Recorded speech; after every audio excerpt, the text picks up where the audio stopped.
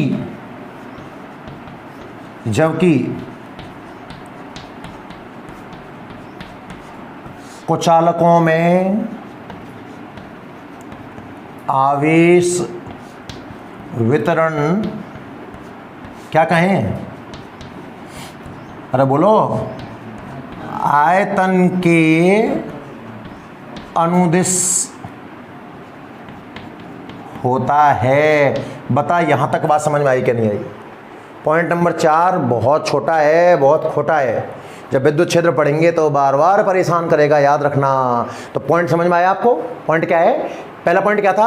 आवेश कैसी राशि है? संरक्षित। दूसरा पॉइंट क्या था? आवेश कैसी राशि है? क्वांटीकृत। तीसरा क्या है? सजातीय होंगे तो प्रतिकर्षण, विजातीय होंगे तो आकर्षण। और पॉइंट नंबर 4 क्या कह रहा है कि चालकन में आवेश केवल कहां फैले? सतह पर। और कुचालकों में आयतन के अनुदिश। चालकों में तो कहां फैलता है? केवल सतह पर। और कुचालकों में कहां फैलता है? आयतन के अनुदिश। ये पॉइंट समझ में आया कि नहीं आया? अरे हाँ या ना? एक पॉइंट और समझ, इसी के साथ में आवेश वितरण से ही संबंधित है। अब हमारे पास दो टाइप हैं, एक खोखला और एक ठोस।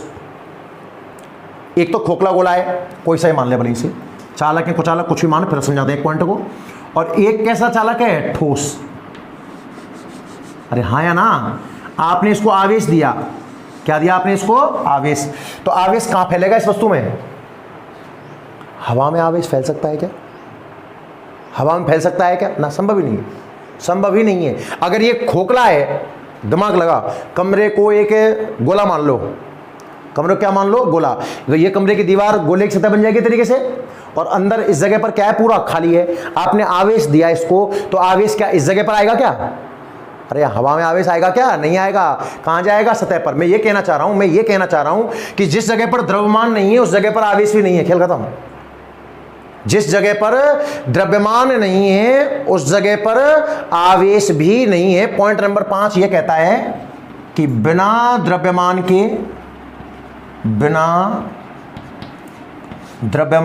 के आवेश का वितरण संभव नहीं है। बिना द्रव्यमान के आवेश का वितरण संभव नहीं है। क्या ये पॉइंट ये कहना चाह रहा है कि जिस जगह द्रव्यमान होगा उसी जगह पर कौन जाएगा? आवेश। एक बार आप दोनों पॉइंट लिखें, मैं इन दोनों का एग्जांपल कराता हूं आपको, ज्यादा बेटर समझ में आएगा। पॉइंट नंबर 4 और 5 नोट करें जल्दी से। पॉइंट नंबर 4 और 5 नोट करें आप जल्दी से एक बार।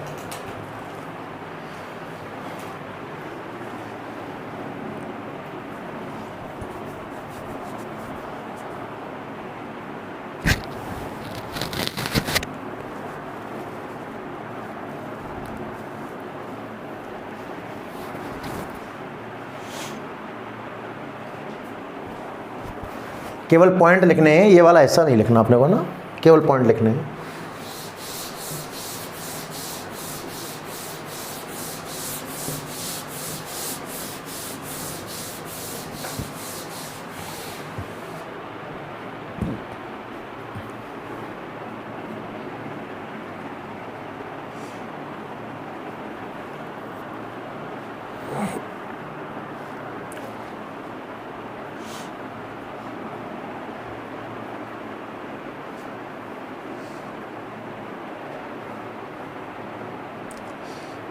गुणधर्मों में 5 पॉइंट हो गए भाई अपने, 5 गुणधर्म हो गए ना।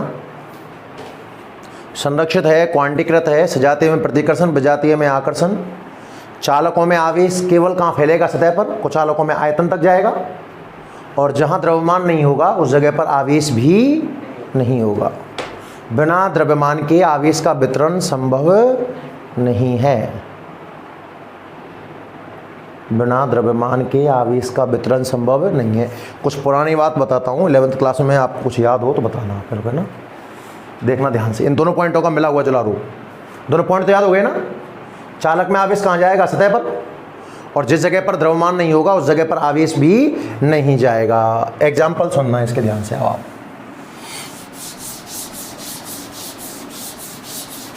देखिए भाई,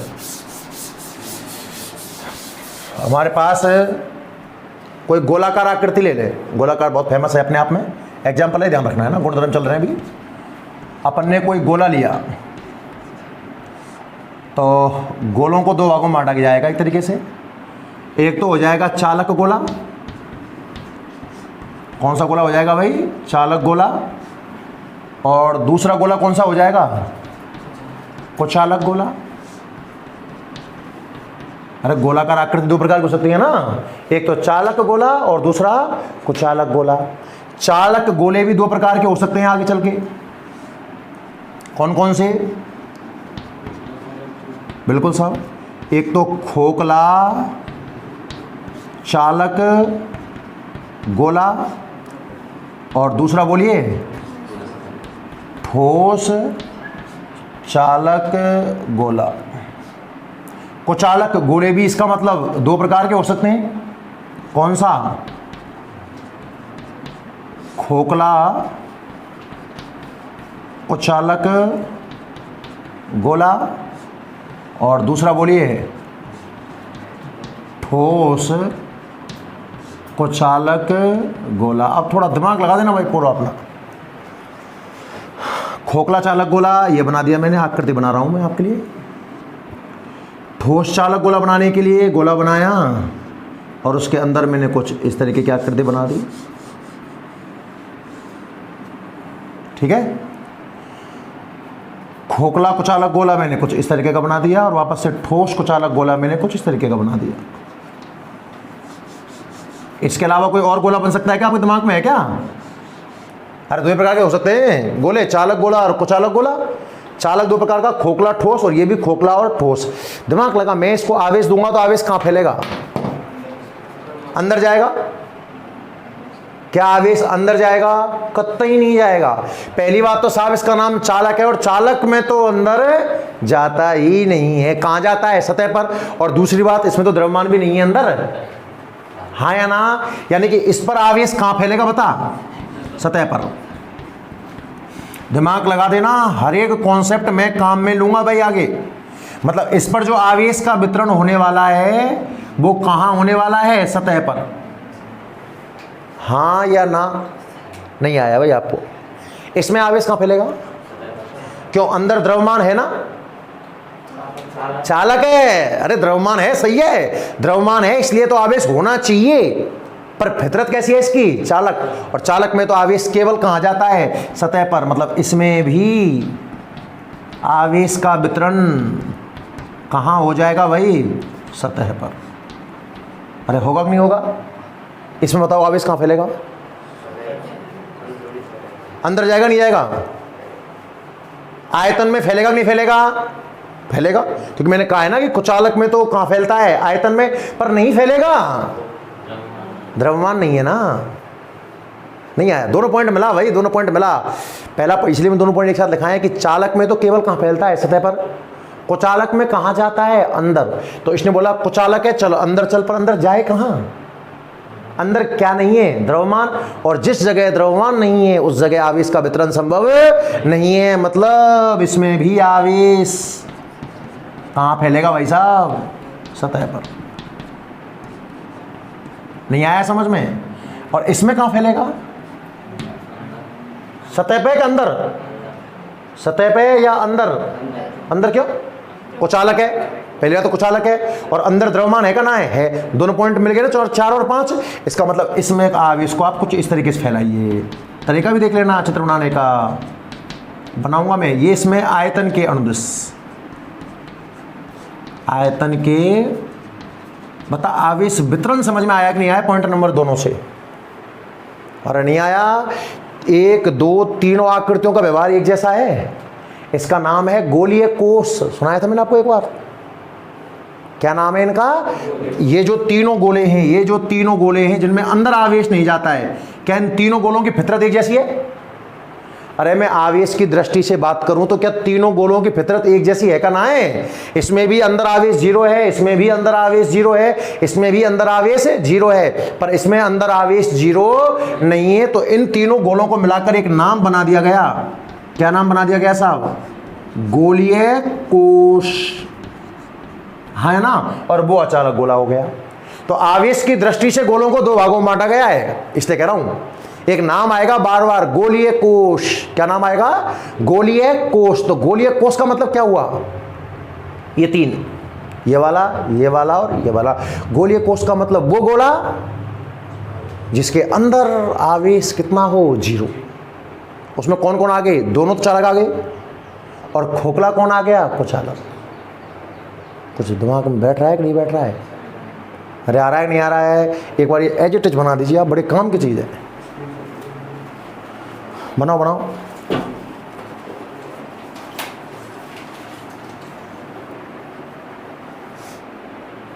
पॉइंट नंबर 4 था चालक में अंदर आवेश नहीं जाता है, दोनों चालक में नहीं गया, देखो ध्यान से। और पॉइंट नंबर 5 था कि जहां द्रव्यमान नहीं है वहां आवेश नहीं है, यहां द्रव्यमान नहीं है आवेश भी नहीं है, केवल इसमें अंदर आवेश जाएगा। बनाओ, शानदार तरीके से बनाओ, खुद बिना देखे, है ना, थोड़ा स्पीड में। आवेश के गुणधर्म वैसे सीधे ना पूछे जाएं, पर इनका बहुत अच्छा यूज है भाई आगे। ये बेसिक कॉन्सेप्ट है, आप ये समझिए आप तो।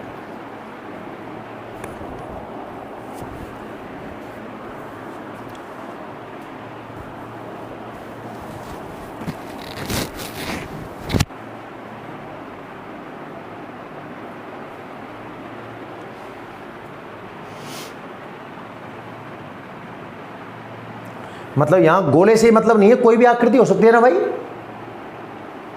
अरे मैं घन ले लूं, गोले जगह मैं घन ले लूं, तो उस पर फर्क पड़ेगा क्या? कॉन्सेप्ट तो वही रहने वाला है ना। क्योंकि हमारे कोर्स में गोला है, इसलिए मैं गोले पर विशेष ध्यान दे रहा हूं। ये सारे गोले पढ़ने हैं अपने को, चारों। तो वहां आपको दिगत खेम समझ आ जानी चाहिए कि आवेश कहां जाने वाला है।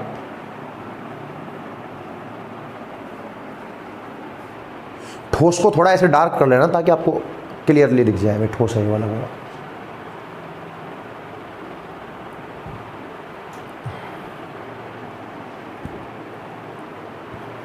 ठीक है,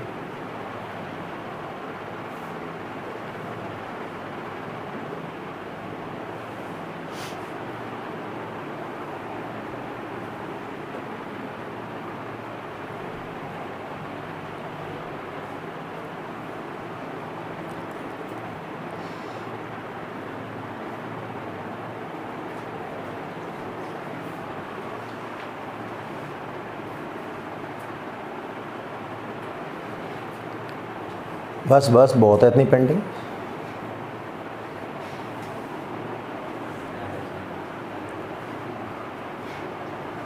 अरे 5 गुणधर्म सबको समझ में आए भाई। मैं दोबारा रिपीट कर देता हूँ एक बार ना, आपको रटना ना पड़े, हल्का हल्का दिमाग में हर चीज़ होनी चाहिए। क्योंकि यहाँ से आगे अब ये कॉन्सेप्ट बनते जाएंगे ना, बार बार परेशान करेंगे। सुन लो एक बार, फिर लिख लेना अब आप, ठीक है, कोई दिक्कत नहीं। सुन लो सुन लो सुन लो। कहाँ से पढ़ाना स्टार्ट किया आज मैंने आपको? आवेश के गुणधर्म से। आवेश के गुणधर्म से 5 गुणधर्म पढ़े हैं आज हमने मात्र। पहला गुणधर्म था आवेश कैसी राशि है? संरक्षित। संरक्षण से कुछ दिमाग में आ गया? अगर संरक्षण समझ में आ गया तो कल का जो आवेश संरक्षण का नियम है मुश्किल से 5 मिनट लेने वाले हैं अपन उसके अंदर। आवेश संरक्षण यह था कि किसी भी घटना से पहले कुल आवेश और किसी भी घटना के बाद कुल आवेश हमेशा बराबर रहता है। तो पहला पॉइंट था आवेश कैसी राशि है? संरक्षित। जिसमें मैंने आपको एग्जांपल दिया कांच की छड़का और रेशम के कपड़े का। कांच पर पहले 0 था, रेशम पर भी 0 था, कुल आवेश 0 था। फिर कुछ इलेक्ट्रॉन ट्रांसफर हो गए, तो जितना कांच पर प्लस हुआ उतना ही रेशम पर क्या हुआ? माइनस। टोटल तो अभी भी कितना रहा? 0 ही रहा। तो आवेश संरक्षित राशि है। दूसरा पॉइंट क्या पढ़ा हमने? आवेश क्वांटीकृत। अब क्वांटीकरण पर हम चर्चा आगे भी करेंगे। तीसरा मैंने पढ़ाया कि सजातीय आवेश हैं तो बल कैसा होगा? प्रतिकर्षण। और विजातीय हैं तो बल कैसा होगा? आकर्षण। एक क्वेश्चन भी कराया यहाँ पर आपको मैंने, Q1 गुना Q2 0 से बड़ा है तो प्रतिकर्षण प्रकृति का बल होगा, और Q1 गुना Q2 0 से छोटा है तो आकर्षण प्रकृति का बल होगा।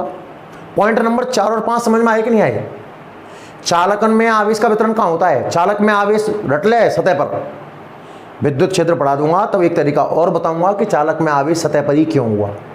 तो फिलहाल तो याद करिए, चालक में आवेश कहाँ रहता है? सतह पर। कहाँ रहता है? सतह पर। और कुचालक में आवेश कहाँ रहता है? आयतन। आयतन रटना, अंदर मत बोलना। क्या बोलना अपने को?